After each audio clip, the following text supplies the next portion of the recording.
अस्सलाम वालेकुम dear students, कैसे हैं आप? खैरियत है जी।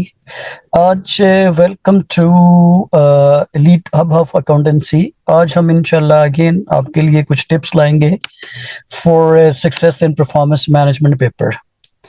तो for success in management paper के लिए आपने ये चंद एक चीज़ें आपने ज़हन में रखनी है जो वन बाय वन इसमें पीएम में डिफरेंट किस्म के सेक्शंस हैं सिलेबस के। तो हर एक सेक्शन में कुछ ऐसे टॉपिक्स होते हैं जिनके ऊपर आपने ज्यादा प्रॉपर अटेंशन देनी होती है, तो इस हिसाब से आपने उसमें देखना होता है। इसमें फॉर एग्जांपल हमारे पास जो है, सबसे पहले हमारे पास इसमें सेक्शन ए है। ये जो सेक्शन ए है इसमें सारे के सारे तकरीबन तीनों जो है ना हमारे थ्योरेटिकल कॉन्सेप्ट्स हैं, जिसमें मैनेजमेंट इंफॉर्मेशन सिस्टम है, यूजिंग कंट्रोल ऑफ इंफॉर्मेशन है, big data and data analytics है।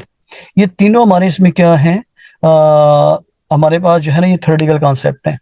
ये जो 1 और 2 है ये तो पुराना कॉन्सेप्ट है जो F2 में भी आप लोगों ने पढ़ चुका है। इसमें ऑफुली आप लोगों को पहले से ही ग्रिप होगी। तो F5 लेवल पे आपने बिग डाटा और डाटा एनालिटिक्स के ऊपर आपने क्या करना है, ज्यादा आपने तवज्जो देनी है। इसमें आपने ये देखना है, सोचना है, ये देखना है कि बिग डाटा का क्या कॉन्सेप्ट है, डाटा एनालिटिक्स का क्या कॉन्सेप्ट है, इसके क्या यूजेस हैं, क्या बेनिफिट है, क्या एप्लीकेशन है, बिजनेस को इसकी वजह से क्या फायदे हो रहे हैं और क्या नुकसान हो रहे हैं। इसकी आपने डिफरेंट किस्म के कॉन्सेप्ट्स में आपने इसको चेक करना है और ये सारी चीजें आपने देखनी है। सिमिलरली सेक्शन बी में जो है हमारे पास एक्टिविटी बेस्ड कॉस्टिंग है, टारगेट कॉस्टिंग है, लाइफ साइकिल कॉस्टिंग है, थ्रूपुट अकाउंटिंग है और accounting for environmental and substantial factors है। तो इसमें इन चारों में से जो है ये जो जितने भी 5 कॉन्सेप्ट है, बल्कि पहले जो 4 कॉन्सेप्ट हैं, इसके ऊपर एमसीक्यूज भी आ सकते हैं और एमडीक्यूज भी आ सकते हैं।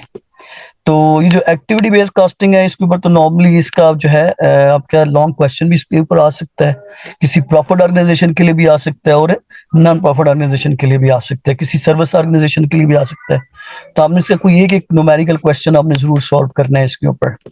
टारगेट कास्टिंग के ऊपर नॉर्मली जो है आपके जो है एमसीक्यूज टाइप की क्वेश्चंस आएंगे, क्योंकि इसमें इतना ज्यादा डिटेल में इसका वो नहीं है, बस छोटा सा एक कॉन्सेप्ट है कि जिसमें आपने बजटेड कॉस्ट को आपने जो है टारगेट कॉस्ट के साथ कंपेयर करके तो अपनी कॉस्ट को आपने क्या मिनिमाइज करना है ताकि आपका प्रॉफिट इफेक्ट ना हो। इस तरह लाइफ साइकिल कॉस्टिंग है, इसमें आपने for the whole life of the product आपने कॉस्ट पर यूनिट डिटरमाइन करनी होती है, फिर उसमें प्रॉफिट ऐड करके अपना सेल प्राइस आपने कैलकुलेट करनी होती है। तो इसके ऊपर भी अक्सर एमसीक्यूज भी आ जाता है और एमडीक्यूज भी आ जाता है।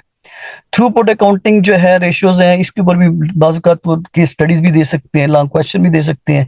इसमें वो 3 रेशियोज हैं, उसके अपने कॉन्सेप्ट को क्लियर करने के कौन कौन सी ऐसे रेशियोज हैं जिनकी मदद से फिर हम थ्रूपुट अकाउंटिंग रेशियो डिटरमाइन कर सकते हैं। और 5वां जो कॉन्सेप्ट है इसके ऊपर थ्योरेटिकल क्वेश्चंस आ सकते हैं कि भी एक्सटर्नल इन्वायरमेंट जो है जिसमें लीगल फैक्टर्स हैं, सोशल फैक्टर्स हैं, इकोनॉमिक फैक्टर्स हैं, आपके बिजनेस को कैसे अफेक्ट कर सकते हैं। तो ये हमारे पास में सेक्शन बी है। सिमिलरली सेक्शन सी में हमारे पास ये सारी न्यूमेरिकल सारे कॉन्सेप्ट्स हैं। इसमें रेलेवेंट कॉस्ट एनालिसिस है, सीवीपी एनालिसिस है, लिमिटिंग फैक्टर्स है, प्राइसिंग डिसीजंस है, मेक और बाय डिसीजंस है और with risk and uncertain decisions है, जिसमें लॉन्ग क्वेश्चन भी आते हैं और एमसीक्यूज टाइप क्वेश्चंस भी इसके ऊपर आते हैं। ज्यादातर जो आपके लॉन्ग टर्म क्वेश्चंस इसमें आ सकते हैं, लॉन्ग क्वेश्चंस आ सकते हैं, ये आपके मेक और बाय, प्राइसिंग या लिमिटिंग के फैक्टर्स को, इन तीनों को लेके और इसके साथ रिस्क और अनसर्टेनिटी इसमें इन्वॉल्व करके तो आपके लिए केस स्टडी आपके बना सकते हैं। तो आपने F5 लेवल में रिस्क और अनसर्टेनिटी का जो कॉन्सेप्ट है, डिसीजन मेकिंग का जो कॉन्सेप्ट है, इसके ऊपर आपने ज्यादा अपना कॉन्सेप्ट क्लियर करने हैं, क्योंकि ये जो बाकी जो है ये तो ऑलरेडी F2 लेवल पे आपने इसके कॉन्सेप्ट बनाए होते हैं। तो ये फिर आपको यहाँ पे इतना प्रॉब्लम आपके लिए नहीं बनाते हैं, इतनी कॉम्प्लिकेशंस आपके लिए नहीं होती है।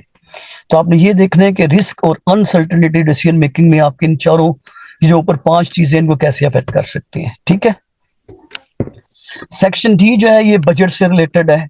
इसमें आपने सारा हमने बजट कैसे बनाना है, कौन कौन से बजट्स आते हैं, वो सारे हमने F2 लेवल पे हम पढ़ते हैं। लेकिन F5 लेवल पे आपने ज्यादा जो चीजें हैं वो आपकी इसकी तरफ आपकी आ जाएंगी। ये जो मिक्स एंड यील्ड वेरिएंसेस हैं, प्लानिंग एंड ऑपरेशनल वेरिएंसेस हैं और परफॉर्मेंस एनालिसिस है, इन पे आपने क्या करना है, ज्यादा तवज्जो आपने इसमें देनी है। ठीक है।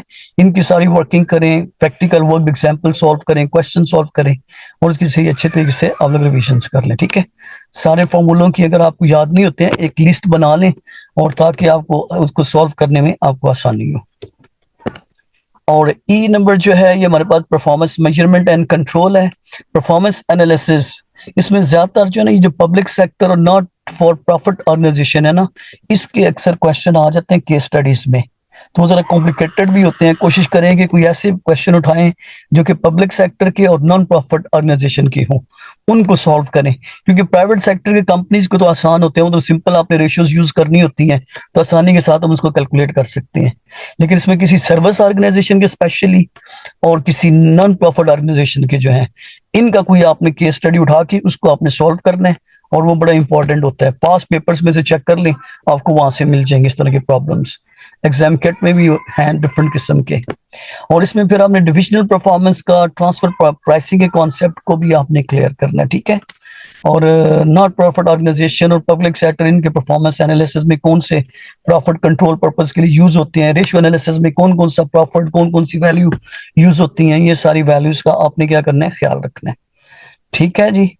सिमिलरली आखिरी जो हमारे पास कॉन्सेप्ट है वो कंप्यूटर टेक्नोलॉजी है। इसको कैसे हम एफिशिएंटली एक्सेस कर सकते हैं, मैनिपुलेट कर सकते हैं to to the relevant information को, उसको यूज करके, जिसके यूजेस आपने पढ़ने हैं।